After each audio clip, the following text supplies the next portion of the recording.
Hello বন্ধুরা, আসসালামু আলাইকুম। আমি এখন আছি ইকবাল রোড মসজিদে। ইকবাল রোডে একটাই মসজিদ, অনেক বড় জামে মসজিদ। ইকবাল রোডের ঠিক মার্কেটটার পাশে এই কর্নারে আমরা একটা ভেলপুরি দেখতে পাচ্ছি, যিনি সবসময় এখানে বসেন। এই ভেলপুরি প্রতিদিন বিকাল থেকে দুপুর রাত পর্যন্ত বসে থাকেন।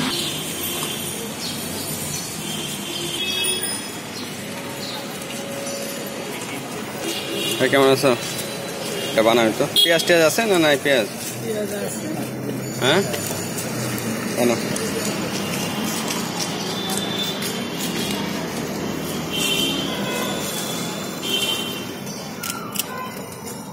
মাল শেষ নাকি? মোটামুটি শেষ আছে ভিতরে।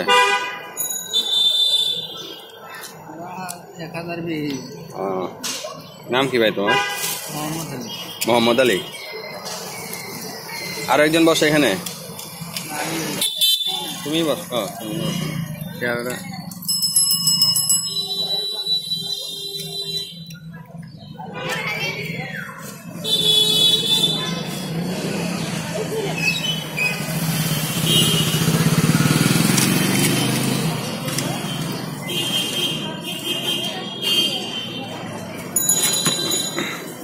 পেঁয়াজ দিও রে ভাই।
Oh.